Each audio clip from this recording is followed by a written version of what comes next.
चलिए दोस्तों, आज का अपना क्विज का सॉल्यूशन देखते हैं। ठीक है, निम्नलिखित में से कौन भारत की सबसे लंबी प्रायद्वीपीय नदी है? तो इसका ऑप्शन नंबर ए जो है बिल्कुल सही आंसर हो जाएगा। गोदावरी जो है भारत की सबसे लंबी प्रायद्वीपीय नदी है। चलिए नेक्स्ट क्वेश्चन देखते हैं। नेक्स्ट क्वेश्चन अपना क्या कह रहा है?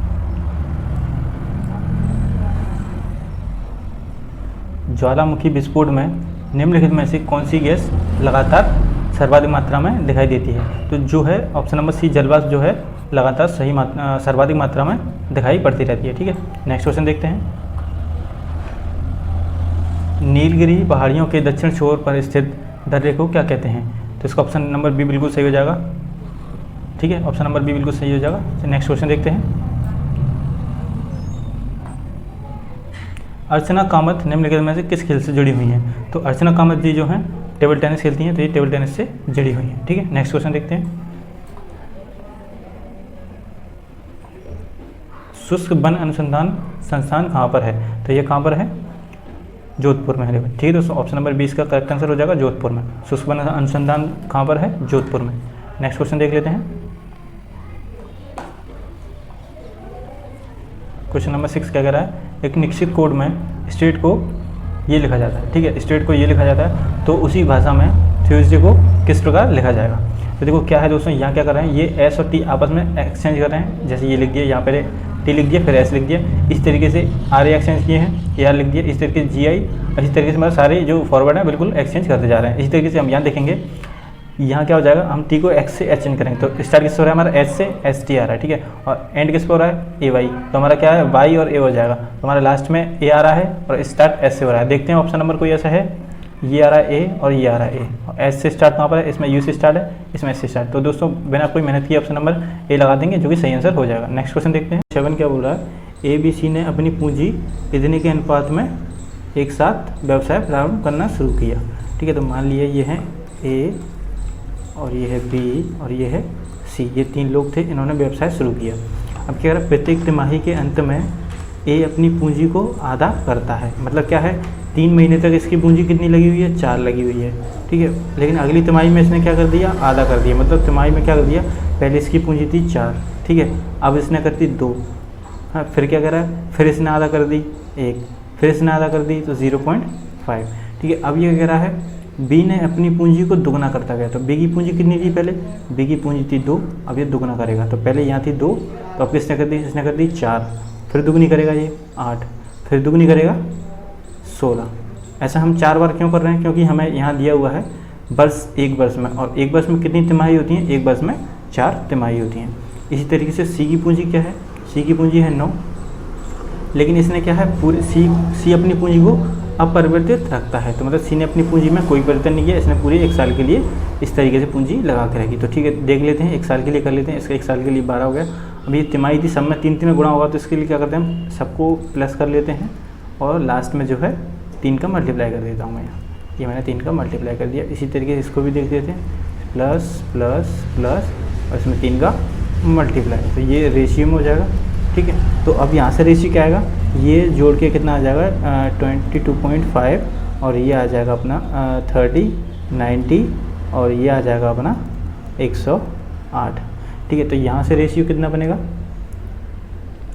5, 20 और 24 अपना यहाँ से रेशियो बन जाएगा। ठीक है, 5, 20, 24 रेशियो बन जाएगा। तो देखते हैं अब क्या बोल रहा है। एक वर्ष की समाप्ति पर ए का लाभ 24,000 है। तो देखो ए क्या है? ए का रेशियो है 5, तो ए को ऊपर लिखेंगे 5 बटे कितना हो रहा है इसका टोटल? ये हो रहा है 49। ठीक है, 49 इंटू ये दे रहा है एक्स, हमने टोटल मान लिया कि हमारा टोटल था एक्स, और ए का लाभ कितना दे रहा है? 24,000। ठीक है, 24,000 है। तो यहाँ से जो एक्स की वैल्यू आएगी वो कितनी आ जाएगी? 235,200। ये जो है हमारा टोटल प्रॉफिट आ गया। क्या आ गया? ये हमारा टोटल प्रॉफिट आ गया, यही हमसे पूछा था। चलिए नेक्स्ट क्वेश्चन देखते हैं। नेक्स्ट क्वेश्चन क्या कह रहा है?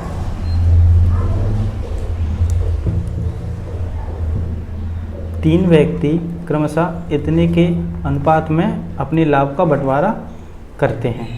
इन्होंने क्रमशः 7 वर्ष, 8 वर्ष और 14 वर्षों के लिए साझेदारी की। तो निवेश का अनुपात क्या था? तो देखते हैं, मान लिया हमने इनने निवेश किया है, क्या हमने इनने निवेश किया है, मान लिया हमने एक्स वाई और जेड के अनुपात में इन्होंने निवेश किया है। तो ठीक है, अब इसने किया है 7 वर्ष के लिए, तो इसमें 7 का मल्टीप्लाई कर देंगे। इसने किया है 8 वर्ष के लिए, इसमें 8 का मल्टीप्लाई कर देंगे। और इसने किया 14 वर्षों के लिए, तो इसमें 14 का मल्टीप्लाई कर देंगे।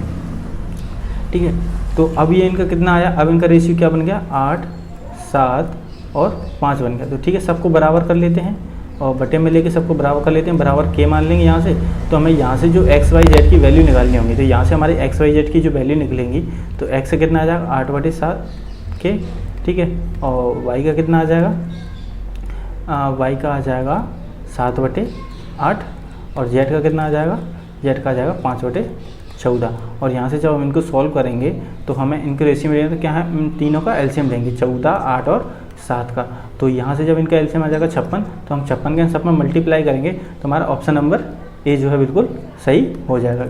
क्योंकि इससे इसमें 14 का मल्टीप्लाई करेंगे तो ये काट देगा, सॉरी 56 का मल्टीप्लाई करेंगे, यहाँ 56 का, यहाँ हम करेंगे 56 का मल्टीप्लाई करेंगे, तो ये 8 बार कट जाएगा, तो 8 × 2 = 64 हो जाएगा यहाँ। तो ठीक है, इस तरीके से हमारा एलसीएम क्या बन जाएगा, 64, 49 और 20, ये हमारा रेशियो बन जाएगा और यही हमसे पूछा हुआ है। ठीक है, नेक्स्ट क्वेश्चन देख लेते हैं। क्वेश्चन नंबर 9 क्या बोल रहा है, इनमें से किस राज्य में अशोक की जौगड़ शिला राजज्ञा स्थित है। मतलब क्या है, अशोक महाराज थे, उनकी जौगड़ शिला राजज्ञा कहाँ पर स्थित है, तो ये है उड़ीसा में। ऑप्शन नंबर सी बिल्कुल करेक्ट आंसर हो जाएगा इसका। ठीक है, नेक्स्ट क्वेश्चन देखते हैं। क्वेश्चन नंबर 10 क्या बोल रहा है, क्वेश्चन नंबर 10 बोल रहा है, यू 45,000 रुपये निवेश करके एक व्यापार शुरू करता है। यू ने क्या है 45,000 रुपये निवेश किए, कितने 45,000 रुपये यू ने निवेश किए, तथा एक वर्ष के पश्चात वी भी आ जाता है, मतलब एक वर्ष तक इसके 45,000 लगे रहे, अब इसके बाद वी भी आ गया, तो वी ने कितने निवेश किए 33,000 वी के लिख लिए। ठीक है, उसके व्यवसाय में जुड़ जाता है।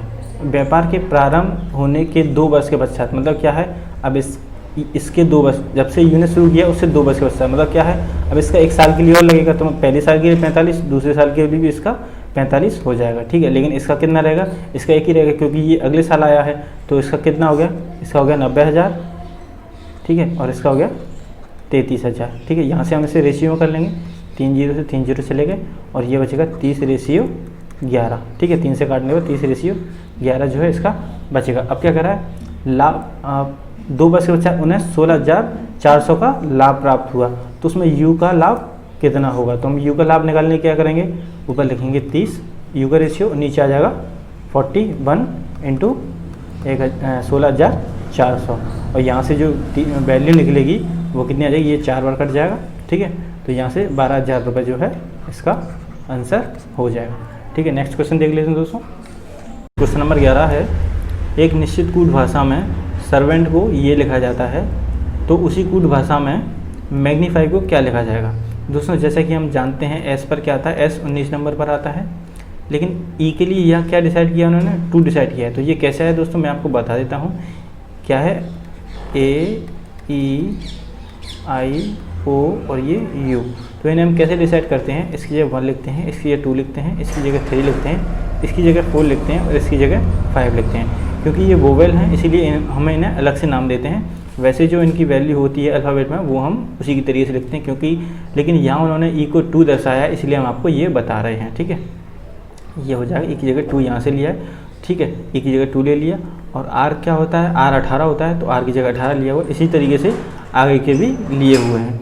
ऐसे ही मैग्नीफाई का देख लेते हैं। मैग्नीफाई एम की जगह क्या होता है, एम की जगह हम जानते हैं 13 होता है। ठीक है, तो यहाँ ऑप्शन देखते हैं, एक तो 13 इसमें है और एक 13 सी में है। तो दोस्तों क्या है, अब हमारा आंसर या तो ए होगा या सी होगा। आगे देखते हैं, ए की जगह क्या होता है दोस्तों, ए की जगह हमेशा 1 होता है, चाहे वो अल्फ़ाबेट हो चाहे वो वोवेल हो। ठीक है, उसके बाद जी की वैल्यू क्या होती है, हम जानते हैं जी होता है 7। ठीक है, अब यहाँ देख सकते हैं आप, यहाँ 6 है जी की जगह, यहाँ 7 है, और लेकिन जी की जगह 7 होता है, तो हमारा ऑप्शन सी बिल्कुल करेक्ट हो जाएगा। हमें आगे चेक करने की कोई भी ज़रूरत नहीं है, इसलिए हमारा ऑप्शन सी जो है बिल्कुल सही आंसर हो जाएगा। नेक्स्ट क्वेश्चन, चलिए दोस्तों क्वेश्चन नंबर 12 देख लेते हैं। क्वेश्चन नंबर 12 कह रहा है, एक निश्चित कूट भाषा में डिपेंड को ये लिखा जा रहा है, तो उसी भाषा में ट्रैवल को पूछा गया कि ट्रैवल को क्या लिखेंगे। तो देखते हैं, डिपेंड लिखते हैं DEPEN और डी, उसमें क्या कर रहे हैं, यहाँ +6 कर रहे हैं, यहाँ +5 कर रहे हैं, तो यहाँ +6 करने पर क्या आ रहा है हमारा J आ रहा है, यहाँ +5 करने पर J आ रहा है, यहाँ +4 कर रहे हैं तो T आ रहा है, यहाँ +3 कर रहे हैं तो H आ रहा है, और यहाँ +2 कर रहे हैं तो P आ रहा है, और यहाँ +1 कर रहे हैं तो E आ रहा है, और इसे हमने लिख दिया है इस डायरेक्शन में।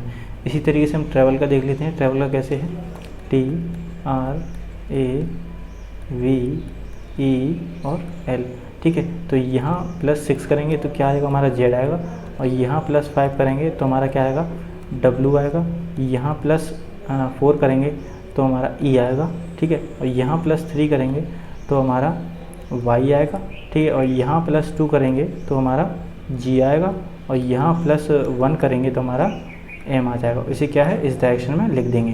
तो ऑप्शन नंबर जो D होगा बिल्कुल करेक्ट हो जाएगा। तो ऑप्शन नंबर D इसका करेक्ट आंसर हो जाएगा। चलिए नेक्स्ट क्वेश्चन देखते हैं दोस्तों।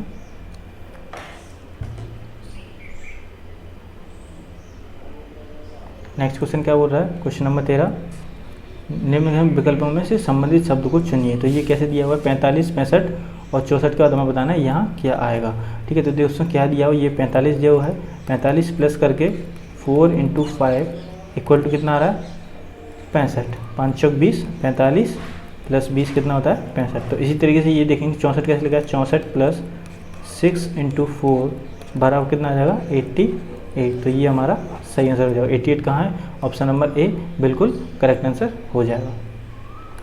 चलिए दोस्तों नेक्स्ट क्वेश्चन देखते हैं। नेक्स्ट क्वेश्चन क्या बोल रहा है,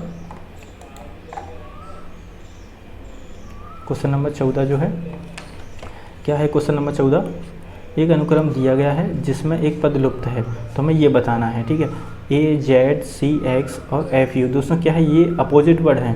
A Z आपस में अपोजिट है, C Z आपस में अपोजिट है, और F U आपस में अपोजिट है। तो हमें नेक्स्ट बताना है, तो नेक्स्ट भी हमारा आपस में अपोजिट होगा। तो देखो ऑप्शन चेक करते हैं, J Q अपोजिट है, ठीक है, J Q अपोजिट है, I O नहीं है, और I R अपोजिट है, ठीक है। मतलब ये ऑप्शन तो ये तो हो ही नहीं सकता हमारा, ठीक है। अब देखते हैं हम पहला वाला, तो J इसमें क्या चल रहा है, यहाँ 2 है, यहाँ 3 है, और यहाँ 5 है, मतलब ये प्राइम नंबर चल रहे हैं 2 3 5, और यहाँ 7 आएगा फिर, ठीक है। तो ऑप्शन नंबर बी बिल्कुल करेक्ट आंसर हो जाएगा, ठीक है। नेक्स्ट क्वेश्चन देखते हैं। 15 क्वेश्चन क्या कर रहा है, किस आर्थिक प्रणाली में सरकार यह निर्णय लेती है कि समाज की आवश्यकताओं के अनुसार वस्तुओं का उत्पादन किया जाएगा। तो ये समाजवादी अर्थव्यवस्था में सरकार निर्णय लेती है, ठीक है। तो इसका सही आंसर ये हो जाएगा। नेक्स्ट देखते हैं। एक क्वेश्चन नंबर 16 क्या है, एक दर्पण की वक्र त्रिज्या क्या है यदि उसका फोकस दूरी 10 सेंटीमीटर है। तो दोस्तों हम जानते हैं इसका फॉर्मूला क्या होता है, R = 2F। हमसे R पूछा है और F की वैल्यू दी है।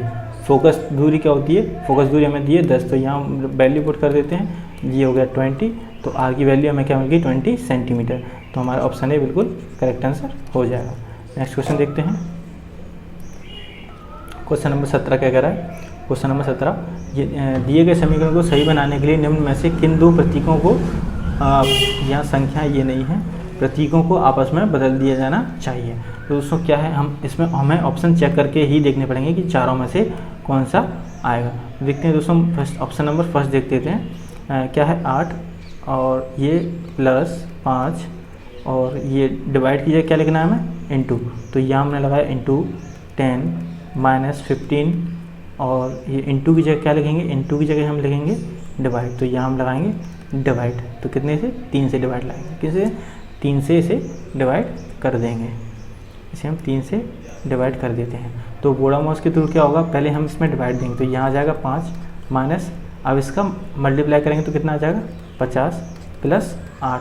तो जब इसको सॉल्व करेंगे तो हमारे पास वैल्यू मिलेगी 53, और यही हमसे पूछा गया है। मतलब क्या है, हम ऑप्शन नंबर ए को जो है ऑप्शन नंबर ए को चेंज कर देंगे, और यही हमारा आंसर हो जाएगा। नेक्स्ट देखते हैं। क्वेश्चन नंबर 18 क्या होता है, क्वेश्चन नंबर 18 क्या है, आज शनिवार है तो ज्ञात करें आज से 75 दिन बाद कौन सा दिन होगा।